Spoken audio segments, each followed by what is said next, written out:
Got some maple here. I never ended up cleaning up this red oak. It's really short, really short splits, so I gotta kind of segregate them to a certain kind of pile. This is how racism started. It was just people were too short to go. You can't stack short people and tall people together. That's how racism started. You know all about all those tall races and those short ones. Anyway, we got some maple here. It's pretty tough and hard. I don't know if it's rock maple, but maybe it's a hybrid, because yeah, it's really tough stuff. So we'll go with the big guns first. I got two small pieces to work with. Two. Can you see this, by the way? Maybe I should move this stuff out of the way. And by stuff, I mean rounds of maple. There we go. So this is what I like to do. I like to put the piece in front of the round like a chopping block. Okay, that was a lot easier than I thought it would be. Let's see if we could just flip it and get 4 pieces. I guess we can. This is not as hard as I thought it would be. Oh yeah. Just white timber. I'll carve with this. I'll definitely make some cool stuff out of it. You can see the pith is a little darker. I'm gonna make these in it's pretty wet, so it's not like I'm gonna get some extra drying time from how it was dead as a tree. Man, it's going pretty easy. Should I grab a tougher round? So this round has knot there, some funky stuff going on, another knot on the other side. So should we do it the same way, or should I change it up? I'm actually pretty pleasantly surprised that this will be easy to split, because you know, it just feels heavy. I know it's super green, but man, this stuff just feels heavy. Little little underhand splitting, huh? It kind of feels weird. Oh yeah, that's tough stuff. Oh man, you hear the noise? It's just absorbing. Some of the tougher woods I've split aren't like super hard on the Jenga scale, but soft. And instead of like the crack running all the way down, the softness of the timber just absorbs the blow. And I'm not talking cocaine. I've never done cocaine. When I was a little kid, I was forced to take like Adderall kind of stuff, and I hated how it made me feel, so I just figured I don't like uppers. I'm speaking like an like a 1980s drug addict. Not big on uppers. Yeah, that cracked it. Let me just see what you guys are looking at. Yeah, it's good enough. You can kind of see what's going on. If I put it to an angle, you'd see the crack, but who needs to see the crack? You guys don't need to see crack. What are you, a police officer? Let me see your crack. That's actually what women want you to say. That's really sexy to all women. Let me see your crack. They're like, oh my God, you want to see my crack? It is pretty sick when you are like attractive enough to say crazy shit, because whatever you say is charming because of what you look at. Man, I did kind of used to do that when I was a little kid. I was a cute little kid, and I guess I used to say some crazy shit to people outside of my, you know, my family. I remember when I was like 4 or 5 years old kids were teaching me how to curse on a school bus. That's important stuff. You know, I know some people, they don't watch my videos because I say, you know, some dirty stuff. But you know, if you grow up, wow, that didn't work. If you grow up in a certain place, a certain time, you know, that's kind of how you commiserate with everyone. You gotta say nasty words. That's, you live a nasty life, you deserve some nasty words.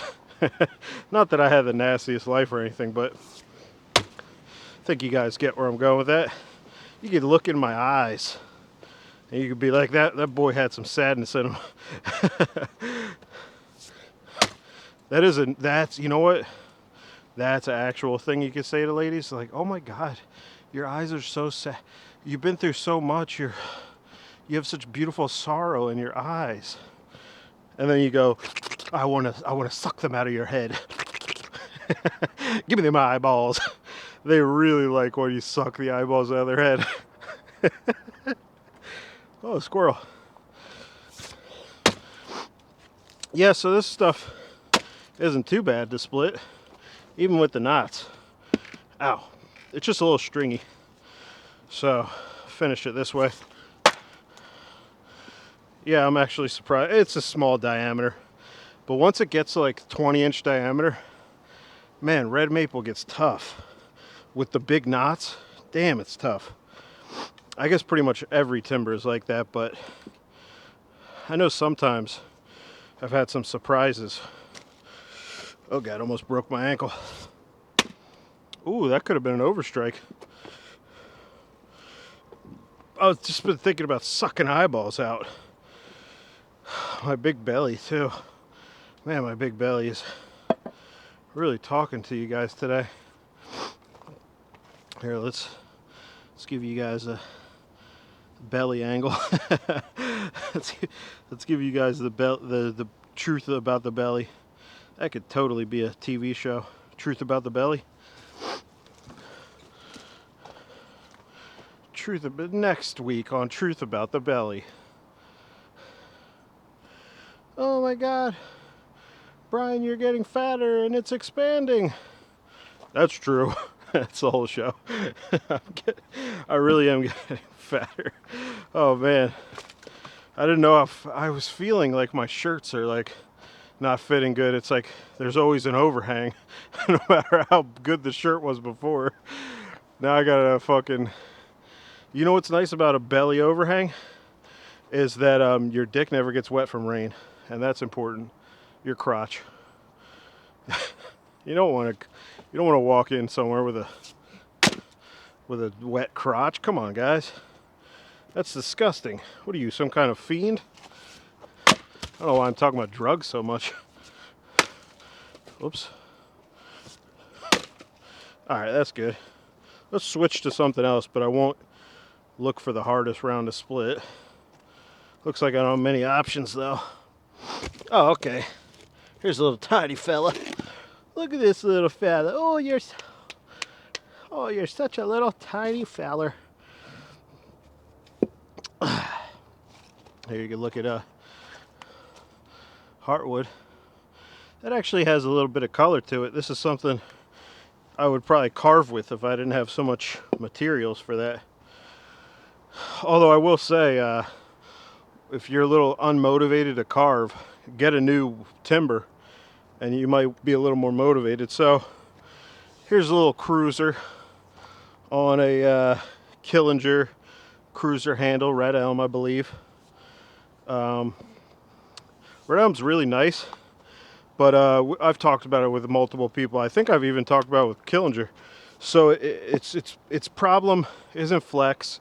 It's really good at flexing. It's just not up to par with hickory when it comes to abrasion resistance. That's pretty much the only difference, which is a big difference, but it's not always important. Depending on how you use that axe, you might not run into a lot of overstrikes, or you get what I'm saying. Anyway, let's split with it. Whoa! That was easier than I thought. I guess I should have known that. That was like, it's like 5-inch diameter. See, that's pretty. Ooh, that's pretty stuff. All right, let's use the little rock away, and then I'm gonna end this little shindig. This thing's only 22 inches, this handle. And I definitely got to reshape the primary bevel. I would like to make this cross-cutting axe one day. But as you can see, this was the original primary bevel I got it with, and I just kind of went to the apex a little bit. It's not perfect. The toe is still a little dull up here, but it does have an edge. It's just blunt. It's just not keen enough. So let's use it. Let's see what happens. That was really tough. That was a big workout, those 2 slices I just made. Anyway, what is my words of wisdom I have? Definitely don't get a belly that's so big that all your shirts don't fit right anymore. if you have any opportunity to get rid of belly and make shirts fit better, make it happen. I have a compulsion to overeat. It's funny because I'm not a serious guy. Whenever I say something serious, it's funny. I'm not a serious fellow. I try not to be. So much time for serious things. Now, if there's an emergency, I'm going to be very serious, but very few times is there a real emergency. And when there is a real emergency, save it. Save it for the... I mean, when there is a real emergency, you're going to be happy you saved all that worry, you know, for something important. All the, you know, all the built-in fire drills you've been doing. Like, you know, the world could literally collapse. What if the earth just starts collapsing? I got to run to where it's not collapsing. All those thoughts in your head where you're like, I need to store food in case of an apocalypse. Anyway, store it for when it's important, definitely. And when other people try to make you anxious about shit that doesn't matter, I mean, maybe you got to let them know that you don't want to live like that. Oh, God. Maybe you got to let them know you don't want to live like that. And if they don't take that, that's when you get the axes sharpened. No. I really do. I really don't like how many people mention axes as weapons. I'm like, guys, this is made for timber. Inefficient weapon. I don't know. That's a bad way to convince people it's not a weapon, but you get what I'm saying. It's not a weapon. These aren't weapons. You could take a piece of wood and that could be a weapon. You know, it doesn't need to be sharp. Just needs to be heavy. Actually, I believe that more violent crimes have been committed with bludgeons, with something like this. Something like this has been used for more crimes than something like that. How many, like, I will say, you ever see that video of the guy attacking a cop and the cop shoots him? He, like, just stops the car when the cop pulled someone over, and he just runs after him with a hatchet or something. I tried to figure out what hatchet it was. Do you guys do that even when it's a crime? Anyway, they're not restoring awesome axes and using these as weapons. It's a tool. Thanks for watching.